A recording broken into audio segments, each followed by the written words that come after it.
'Twas the night before Yuletide, and all through the glen not a creature was stirring, not a fox, not a hen. A mantle of snow shone brightly that night, as it lay on the ground reflecting moonlight.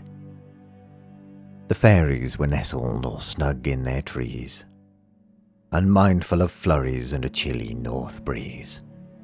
The elves and the gnomes were down in their burrows, sleeping like babes in their soft earthen furrows, when lo, the earth moved with a thunderous quake, causing chairs to fall over and dishes to break. The little folk scrambled to get on their feet, then raced to the river where they usually meet.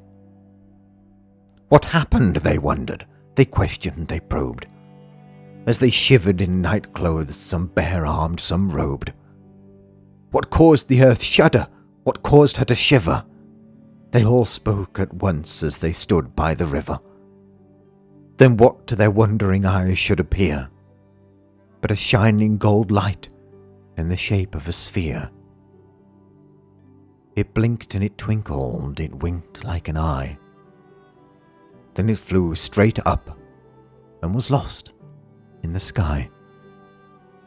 Before they could murmur, before they could bustle, there emerged from the crowd with a swish and a rustle a stately old crone with her hand on a cane, resplendent in green with a flowing white mane.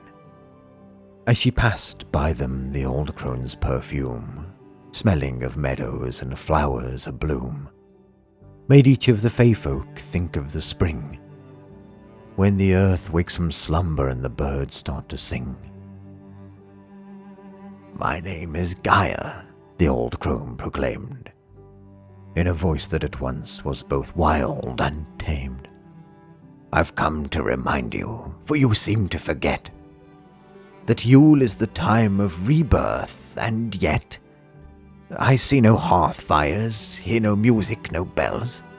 The air isn't filled with rich fragrant smells of baking and roasting and simmering stews, of cider that's mulled or other hot brews.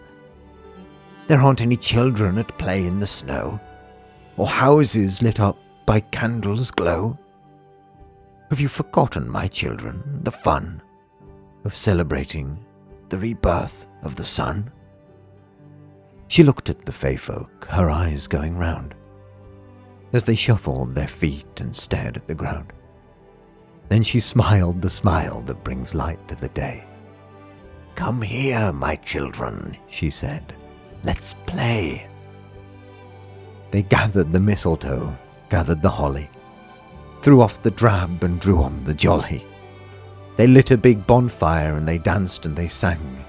They brought out the bells and clapped when they rang. They strung lights on the trees and boughs, oh so merry, in colours of cranberry, bayberry, cherry. They built giant snowmen and adorned them with hats, and surrounded them with snowbirds and snowcats and bats. Then just before dawn at the end of their fest, before they went homeward to seek out their rest, the fey folk they gathered round their favourite oak tree, and welcomed the sun neath the tree's finery. They were just reaching home when it suddenly came. The gold light returned, like an arrow shot flame. It lit on the treetop, where they could see from afar. The golden-like sphere turned into a star.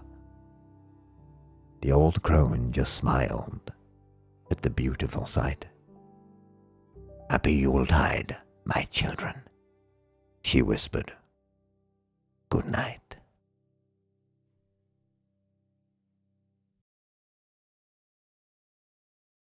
Greetings, one and all. If you enjoyed that, you can support me on my Discord, Patreon, Redbubble, or with a channel membership, or simply like, comment and subscribe to catch any and all future DQVO videos. And as always, my thanks for watching.